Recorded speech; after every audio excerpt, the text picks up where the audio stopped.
Let's do it. Let's do it. Yeah, let's do it. Let's do it. The Dallas Cowboys ain't doing it, though. The Dallas Cowboys are definitely not doing it. What's going on, you guys? It's your boy Joe Castro, a.k.a. Philly Fresco, and it is another episode of Philly the podcast. So today I want to talk about history. I want to talk about a historic extension for Justin Jefferson. We all knew it was going to come. Shout out to Howie Roseman for getting stuff done early. That's the most important thing in this whole spiel that I'm going to go on. Get your deals done early, and you ain't got to worry about nothing. So we're going to talk about Justin Jefferson, about his extension. We're also going to talk about what this means for Dallas, because it does mean something for Dallas. A lot of Dallas Cowboys fans are going to act like it doesn't mean nothing. Who cares? It means something. So we're going to get into that. We're also going to talk about James Bradberry. He might be getting cut. He might be getting traded. Who knows? We'll talk about that. Also, I do have a new intro that I'm working on. So at the end of this video, I'm going to give you guys a little preview. You let me know what you think. Obviously, like I said, it is a rough draft. But let's hop right into all this, man. We're going to start with James Bradberry. This has been a conversation piece for a long time for Eagles fans. Eagles fans wanted to know what was going to happen with James Bradberry. Is he going to be a guy that stays with the Eagles? Is he a guy that's going to be moving on?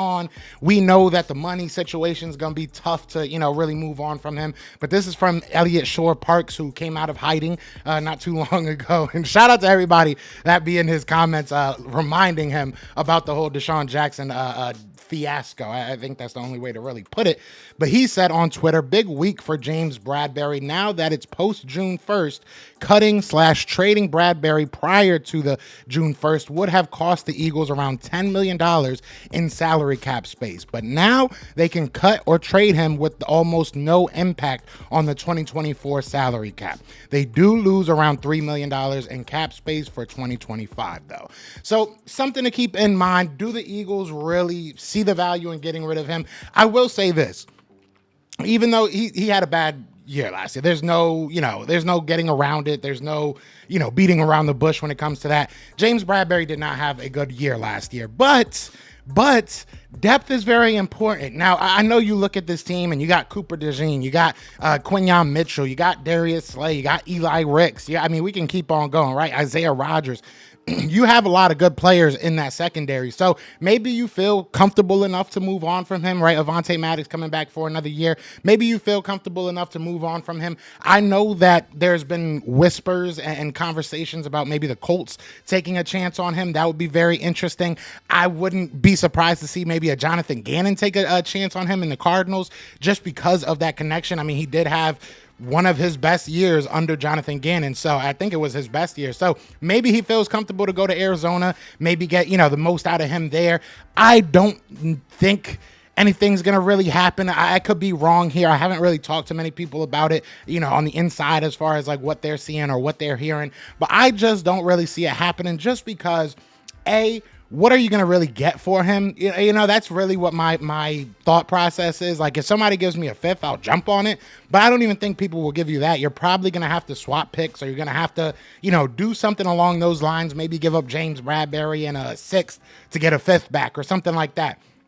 If you find that, if that's enticing to you, then that's enticing to you. I just don't see us doing anything. It doesn't hurt us this year. It won't really hurt us much next year. We can cut him in the offseason probably most likely and, get a decent savings there. So I'm not really too worried about what's going to happen there. It could, though. And like I said, Cardinals and the Colts, they make sense to me. Getting them with some of his old coaches, that makes sense to me. But I just don't see it. I don't know where James Bradberry really fits, right? I mean, you can even look at the Ravens, right? They got our old defensive backs coach. So maybe he fits in there. I just don't really see a fit for him anywhere. So in my opinion, and again, this is just my opinion, I don't see the Eagles really making a move because I don't see one that's really that worth it. Unless you can package him with somebody and get something you want, right? Like maybe, I don't even know. Let me know in the comments. What are some trades that you guys would be willing to pull off for James Bradberry? Maybe a high-end trade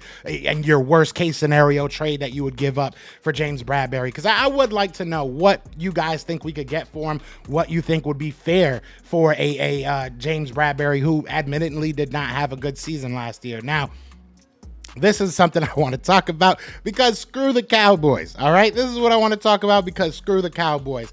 Justin Jefferson just signed a historic extension, 4-year, $140 million contract extension, includes $110 million guaranteed, and it makes him not only the highest paid wide receiver in NFL history, but the highest non-quarterback in NFL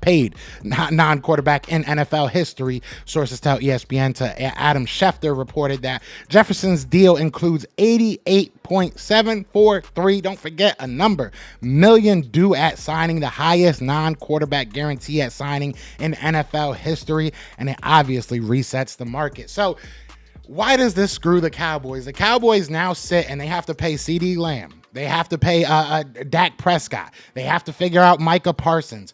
I don't know how you're going to pay all these guys. No matter how much we want to hate on the Dallas Cowboys, and trust me, I hate them, Micah Parsons is an amazing player, and his price is only going to go up. If he goes out there, has a great year, what do you do? You know, if Dak Prescott goes out there and has another good year, you're going to have to pay him top dollar. And Micah Parsons has a real shot of going out there and being defensive player of the year every single time he hits the field. So, what are you going to do? CeeDee Lamb had a really I think his best season so far last year, really proved that he's a number one wide receiver, really proved that he's that guy last year. So what are you going to do? Are you going to pay him more than Justin Jefferson? I doubt it. Are you going to pay him more than A.J. Brown? Most likely. So now you're kind of in that middle ground. Where does he sit? Can you even afford?